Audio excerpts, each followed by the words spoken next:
နေရဒေသအစုံကအကြောင်းအရာနဲ့အစားအစာတွေသိနိုင်ဖို့ Food and Trade Channel ကိုလည်း Subscribe လုပ်ထားပေးပါဦးနော်ဒီနေ့တော့ရန်ကုန်မြို့မှာမကြာသေးခင်ကဖွင့်လှစ်ထားတဲ့မြန်မာကိုရီးယားချစ်ကြည်ရေးဒလတရားကြီးကိုဖျက်ဆီးပြီးတော့တွန်သေးမျိုးကိုတွားရောက်လည်ပတ်ခဲ့ပါတယ်ဒီတရားကြီးစီမံကိန်းကို2019ခုနှစ်ကစတင်ခဲ့ပြီးတော့2026 ဖေဖော်ဝါရီလ6ရက်နေ့မှသာလျှင်အများပြည်သူဖြတ်သန်းသွားလာခွင့်ရရှိရပါ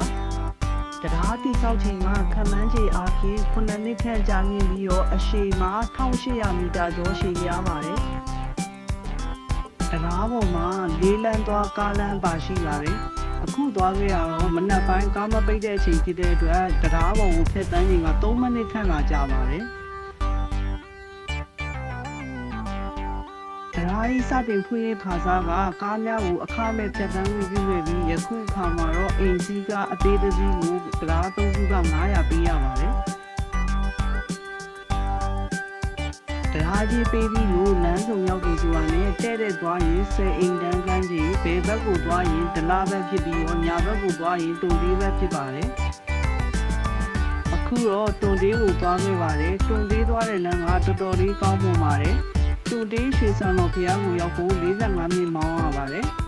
။တွန်တေးမှာရွှေစံတော်ဘုရားပြင်တခြားလေပတ်စရာတွေကတော့ဘောင်းတော်ကျုပ်ဘုရားလည်းရှိပါတယ်။နောက်ပြီးတော့ Dreamland Resort လည်းရှိပါတယ်။တွန်တေးရွှေစံတော်ကနေ9:45လောက်ပြန်လာခဲ့တဲ့တရားနာကို10နာရီခွဲပြန်ရောက်ပါတယ်။ဒါကတော့တရားပေါ်ကနေယူရဲဘက်ကိုနှမ်းနေရတဲ့မြင်ကွင်းပါ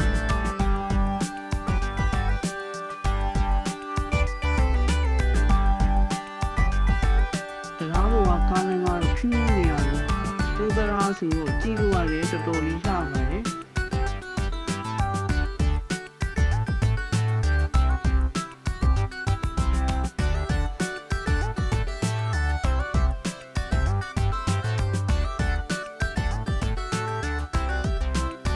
တရားအစီရောက်ရင်တော့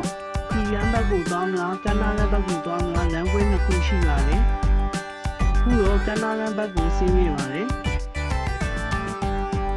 ဒီမှာတော့ရန်ကုန်ဒလသွားမယ်ဆိုရင်သင်္ဘောများတန်တန်များလို့သာအသုံးပြုပြီးသွားလာခဲ့ရပါတယ်။အခုတရားကြီးပြီးသွားပြီဆိုတော့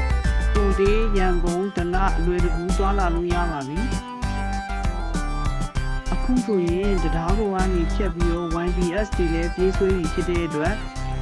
YBS နဲ့လည်းဒလကိုသွားလို့ရပါပြီ။တရားပြီးသွားပြီဆိုတော့တချို့ကလည်းပြောကြတယ်တန်တန်သမားတွေအတွက်အလုပ်ဆိုင်လည်းအရင်ကတက်ပုံကိုခက်ခဲလာမယ်ဆိုပြီးတော့ဒါမဲ့တော့တန်တန်စိမ့်ရဲ့ကြီးရဲ့သူတွေကတော့တန်တန်နဲ့ပဲသွားနေကြအတိုင်းပဲသွားမှာပါ